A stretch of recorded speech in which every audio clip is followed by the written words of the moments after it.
Pessoal, tudo bem? Hoje eu vou fazer uma demonstração de workflow para quantificar imagens de estruturas tridimensionais. As imagens são, na verdade, bidimensionais, capturadas com microscopia de contraste de fase. Portanto, as células elas não foram coradas, né? É um tipo de microscopia que é bastante barato, mas acaba sendo bastante útil e a gente consegue tirar muita informação dessas imagens. Então a gente fotografa as nossas culturas 3D, pode ser de esferoides, organoides, etc.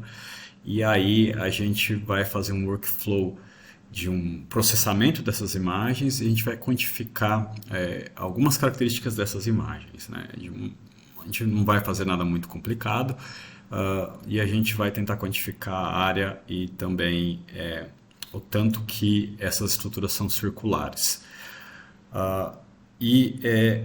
O que a gente vai fazer, na verdade, é um workflow que a gente usou recentemente num trabalho do meu laboratório na USP, nesse paper aqui publicado na Oncogene. O trabalho foi liderado pela minha aluna Ana Maria Rodrigues. Ela publicou isso durante o doutorado dela, então é fruto da tese dela de doutorado.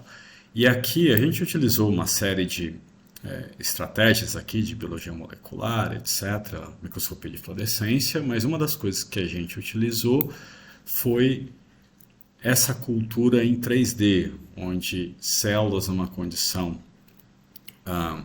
não maligna aqui, elas formam essas estruturas que se assemelham com ácidos, enquanto que quando a gente perturba um supressor tumoral, MST2 é um supressor tumoral, essas células elas formam estruturas que são mais desorganizadas, maiores, elas perdem a sua organização. E aí a gente fez a quantificação aqui da área dessas estruturas. Então esse gráfico está mostrando que quando a gente perturba esse supressor tumoral, a gente tem um aumento da área das estruturas comparado com quando a gente usa o wild type, né, desse supressor tumoral.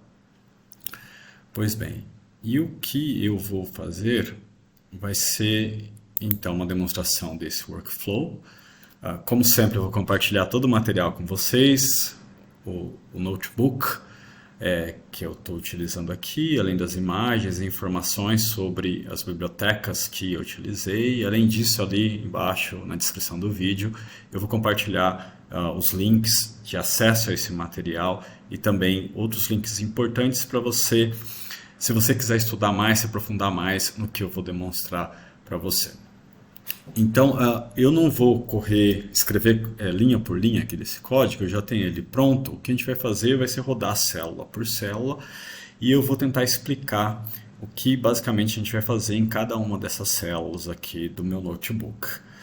Então, a primeira coisa que a gente vai fazer vai ser importar algumas bibliotecas que a gente vai utilizar. Então, inicialmente Matplotlib, Matplotlib PyPlot e também SkyImage.io.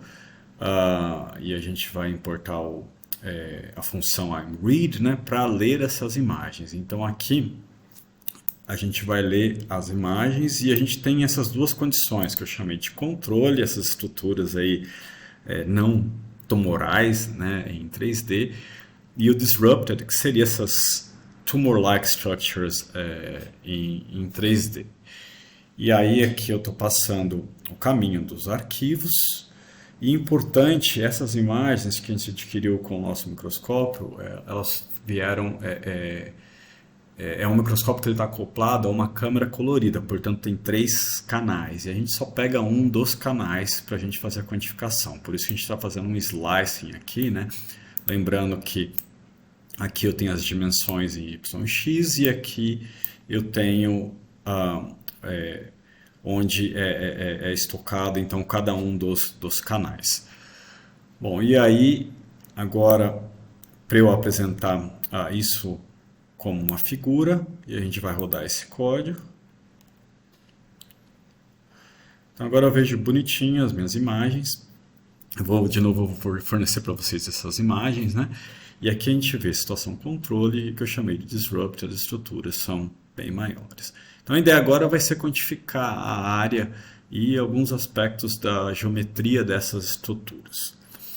Para isso, eu preciso tentar segmentar essas estruturas. Então, eu preciso produzir uma máscara que contenha, né, o contorno dessas estruturas, bastante diferente do background, de forma que eu consiga diferenciar e medir o que está realmente ali dentro das estruturas. E a primeira coisa que eu faço é testar um conjunto de algoritmos de threshold para a gente deixar essa imagem de uma forma binária, né, para eu tentar segmentar. Então eu uso do SkyImage.filters essa função que é try all threshold. Então, se eu não estou enganado, tem 8 ou 9 thresholds, algoritmos de thresholds diferentes que a gente pode tentar. E aqui então eu vou, né, passar nessa função. Importei a função, vou importar a função, vou passar aqui nessa função a minha variável que está controle, né, control, que está armazenando a minha imagem controle. E aqui também o tamanho que vai ser essa figura que vai ser mostrada aqui no notebook. Então, só vou rodar essa célula.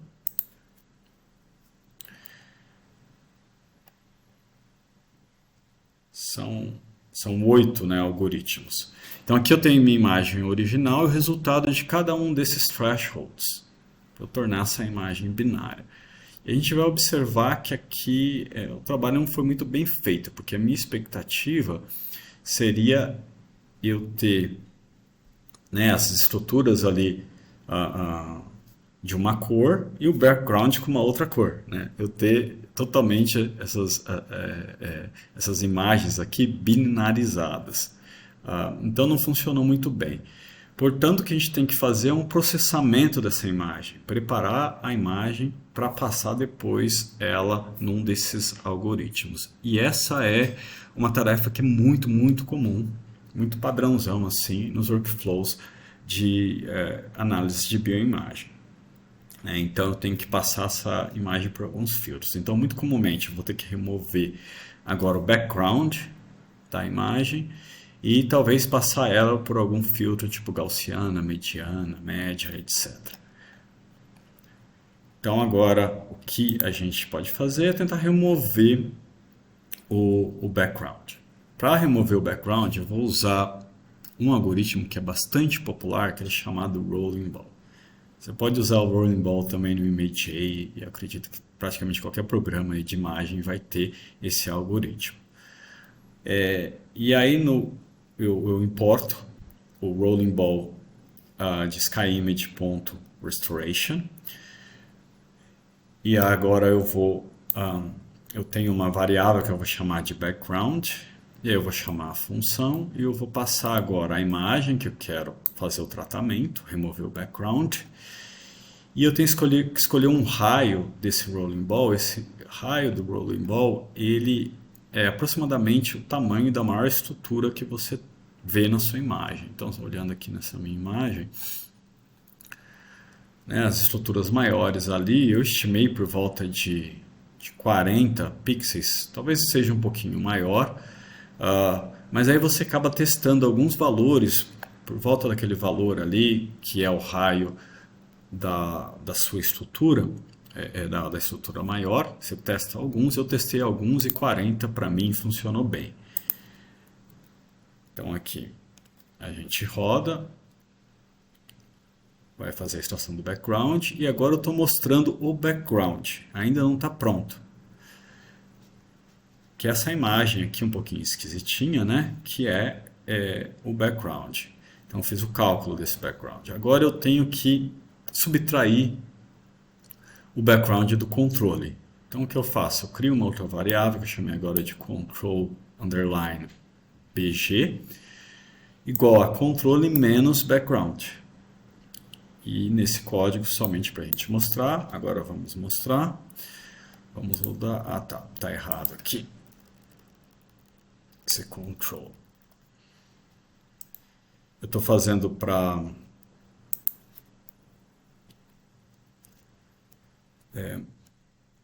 a imagem controle, mas depois, né, aí você pode fazer também para a imagem que eu chamei de disrupted.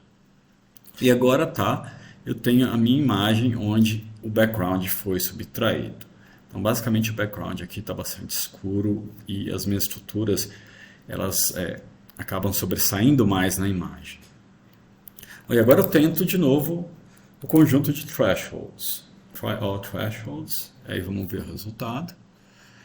A gente vê que tem uma melhora significativa, mas ainda não está perfeito, porque eu gostaria de ver, né, realmente cada uma das máscaras para cada uma das estruturas bem lisinhas, assim, totalmente branca no caso, e o fundo, o background preto. Não é o que eu estou vendo para nenhum dos algoritmos que eu tentei. Portanto, isso indica que a gente precisa processar mais nossa imagem. E um processamento muito comum é a gente fazer um filtro. E um dos filtros mais comuns que a gente pode utilizar é a gaussiana. Além de gaussiana, tem outros filtro mediana, média, etc. Você vai procura aí, você vai encontrar vários desses filtros. Você pode tentar esses filtros, né?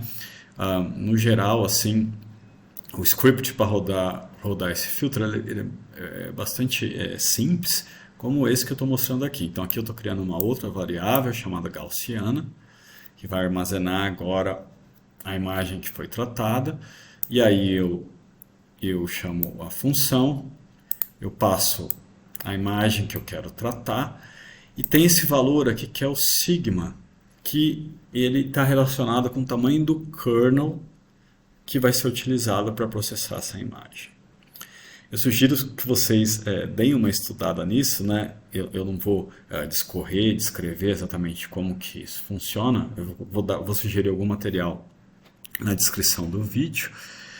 Mas, basicamente, esse kernel vai ser uma pequena matriz, menor do que a matriz da sua imagem, né? Então, uma pequena tabela ali de números.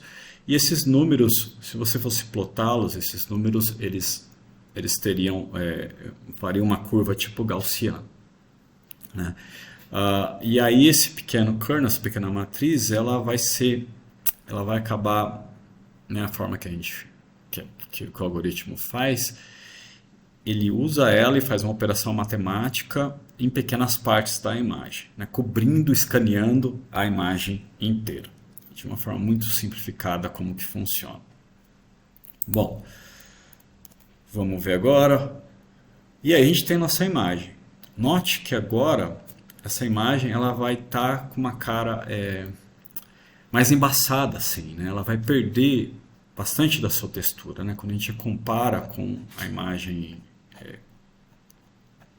original, deixa eu ver aqui.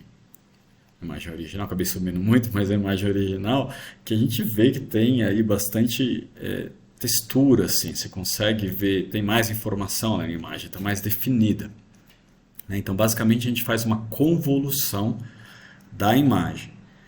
Mas isso facilita muito na hora da gente passar um threshold aqui, porque ele vai realmente reconhecer, né, separar o background da estrutura, porque os valores de pixels na estrutura inteira ele está bastante homogêneo, a estrutura ali, a imagem dela está bastante lisa e o background também bastante homogêneo e diferente da estrutura.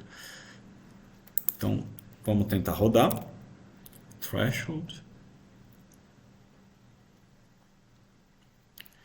Agora a gente vê que já tem uma melhora significativa, né? Muito significativa na verdade. Basicamente para todos os algoritmos, mas tem um outro que acaba sendo melhor. Então aqui a gente vê, acho que o isodata tá ok, talvez um pouquinho maior as estruturas, isso porque você tem uma espécie de um halo, né? Aqui em volta de cada uma das estruturas. Pode ser isso. O li e o min acabou trazendo um monte de coisinha pequena, artefato ali da imagem. E o mínimo e o Watson parece que funcionaram melhor. Triangle e Yen também trouxeram ali uns artefatos ali que não são as estruturas que a gente quer medir, né? Então, acho que usando o mínimo, o Watson estaria ok. E a gente vai tentar, então, usar um deles. Vamos usar o Watson. Agora, para isso, a gente tem que rodar realmente o algoritmo específico, né? Não é a partir lá do trial. Então, a gente, a partir de skyimage.filters, a gente importa threshold underline otsu. A gente vai criar uma variável chamada threshold. Daí a gente vai chamar essa função e vai passar a variável gaussiana, né, que está armazenando a imagem que foi processada, que a gente removeu o background e a gente filtrou com o filtro gaussiano. E daí a gente vai agora, a partir disso, criar uma variável que a gente vai chamar de binária, que é basicamente, ela vai ter os pixels da gaussiana, que são maiores ou iguais ao threshold. Então todo mundo que é menor vai ser desprezado. E aí a gente tem o resultado da nossa imagem. Então bonitão aqui, agora a gente tem a nossa, o que a gente pode chamar de uma máscara binária. A nossa estrutura com valor de pixel, o background com outro valor de pixel. Basicamente assim, né? Se a minha imagem aqui tem 8 bits, eu acredito que ela tem 8 bits, que são 256 cores, então o valor de intensidade de pixel aqui das estruturas vai ser 255, do background vai ser 0. Bom, e agora a gente tem que fazer um pós-processamento aqui para a gente melhorar essa máscara. Então, uma das coisas que a gente pode fazer, por exemplo, é muito comum aparecer um outro buraquinho que não foi fechado, ela não está muito redondinha, às vezes vem uma outra estrutura pequena ou muito grande, a gente pode eliminar isso, né? Eu não vou fazer todos esses pós-processamentos, para nossa imagem aqui a gente não precisa, mas pode ser que no seu caso você precise. E aí você encontra facilmente como usar essas funções, né, e os pacotes que você deve utilizar. E a maioria dessas funções vão estar presentes em SkyImage e você encontra isso facilmente e você pode aí aplicar no seu material. Bom, então o que a gente pode fazer primeiro é remover essas estruturas pequenas, tipo essa estrutura que está aqui, outras pequenas, e a gente coloca um valor, e esse valor seria a área em pixels, né? Você tenta alguns valores aí, e basicamente a gente importa SkyImage.morphology e a gente importa essa função remove small objects de SkyImage.morphology. E agora a gente vai criar uma variável chamada remove small.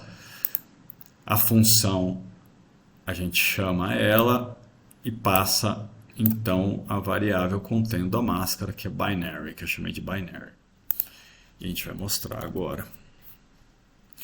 E aí viram, foi removida aquela estrutura porque ela era menor.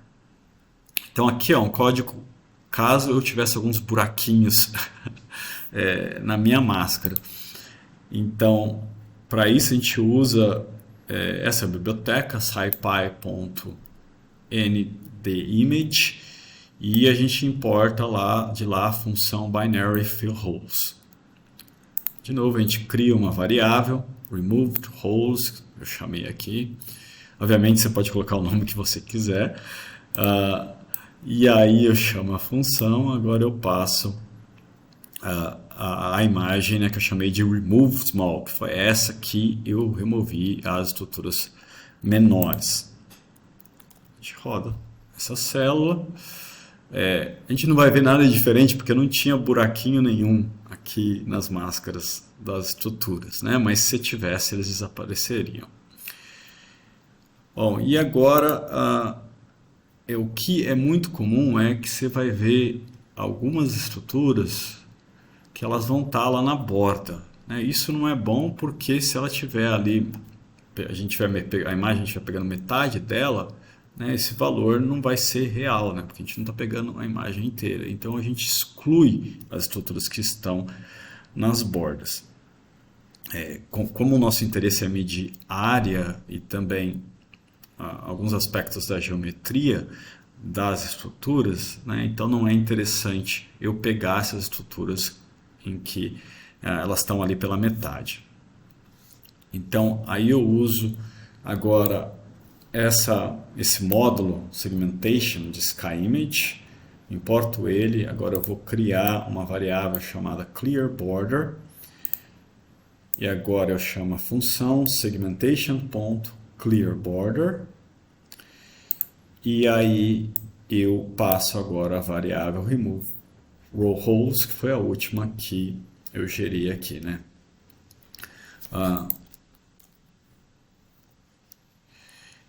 E aí, né, de novo, você não vai ver mudanças, porque aqui não tinha estruturas na borda, mas se você tivesse, elas seriam eliminadas. Bom, e agora finalmente eu vou ter que converter essa máscara para uma label image. Então, como é que eu faço isso? Desse módulo SkyImage.morphology eu importo o label, e aí eu vou criar uma variável, label image, passa a função label, clearBorder, que foi a última máscara ali, que passou por aquele pós-processamento, né? E agora a gente vai mostrar. Então, basicamente, eu tenho minha label image. O que é exatamente uma label image? Diferentemente da máscara, onde só tenho dois valores de pixels, um para todas as estruturas e um valor para o background. Aqui o background, obviamente, ele vai ter um valor só de pixel que vai ser zeros para uma imagem, por exemplo. Qualquer imagem, na verdade, né? Em qualquer profundidade, né? Mas cada estrutura agora vai ter um valor de pixel só, de intensidade de pixel só.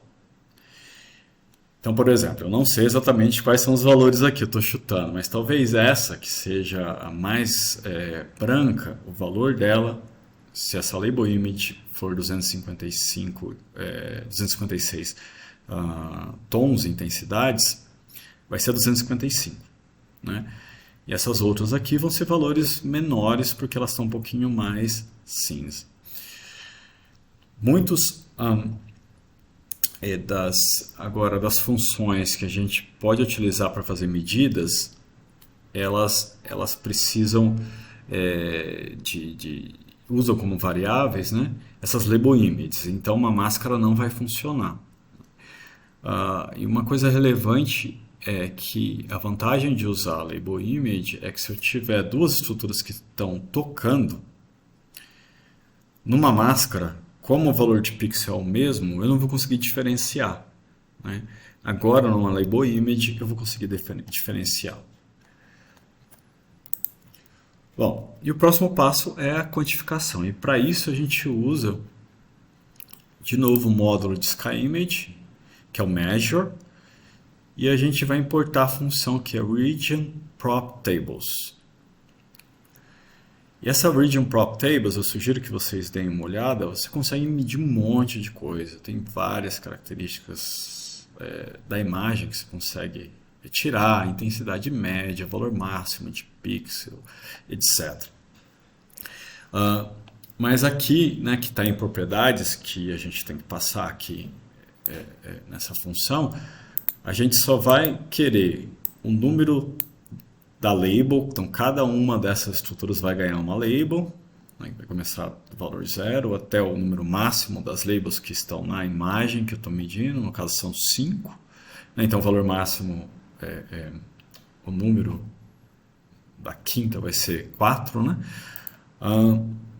A gente vai medir a área em pixel e vai medir excentricidade. Então a excentricidade é o seguinte, quanto mais a estrutura está longe de estar esférica, mais próximo de 1 vai ser esse valor. Então, mais excêntrica vai ser essa estrutura. Ela vai ser um pouco mais elipsoide, por exemplo. E as estruturas mais arredondadas vão ter um valor menor que 1, né? Mais próximo de 0, na verdade. Então, vai de 0 até 1. Então, mais próximo de 0, ela vai estar mais arredondada. A gente vai rodar agora esse código. Então, basicamente, o código é eu crio uma variável chamada data. Essa data vai armazenar um dicionário que é gerado quando eu rodo essa função, region props table. Aqui eu passo a variável contendo minha label image, que eu chamei convenientemente de label image, vírgula e properties, igual ao que eu quero medir entre parênteses, né, e cada propriedade aqui entre aspas. E aí eu rodei rapidinho. Agora, se eu quiser ver esses dados, eu posso pedir para ver, mas ele é na forma de dicionário, né? Não fica assim muito amigável, né? Para eu olhar todos os valores. E é mais interessante eu converter isso para uma tabela, para um data frame, usando pandas. E aí eu importo pandas, crio uma variável que eu vou chamar de df, vai ser igual a pd.dataframe, e eu passo o dicionário gerado com a region props table. Vamos ver o que acontece. Tá aí, agora eu tenho minha planilha com as medidas. Então, eu tenho a medida diária para cada uma das estruturas. Eu acho que eu acabei falando errado da numeração de label. Começa com 1, não começa a partir de 0. Desculpem aí, pessoal. No caso, eu tenho 5 labels, apareceu a medida de cada uma das estruturas, né? A área de cada uma delas e a excentricidade de cada uma delas. Bom, e é basicamente isso. E aí você pode, por exemplo, montar um for loop para medir todas as imagens que estão no folder. Eu sugiro que vocês, além de rodarem, né, obviamente, a imagem controle, rode a outra imagem disrupted com as estruturas que são maiores. Vocês vão ver que realmente o valor vai ser diferente. Essa medida aqui de excentricidade vai ser diferente, vai acabar chegando mais próximo de 1, porque essas são mais arredondadas. E é basicamente isso. Bom, de novo, compartilho com vocês todo o material. Os links estão aí na descrição do vídeo. E esse tipo de análise, ela é muito útil. Você consegue muita informação, né? Uma análise de microscopia muito simples. Não precisou corar as estruturas, contraste de fase, que é tipo, acredito que seja a microscopia mais barata que tenha. E com algumas linhas de código você consegue tirar todas essas informações, né? E aí, digamos, você tem um experimento grande, numa escala grande, com centenas de estruturas, né? O seu resultado acaba sendo bastante robusto. E é isso aí, pessoal. Até a próxima. Abraço.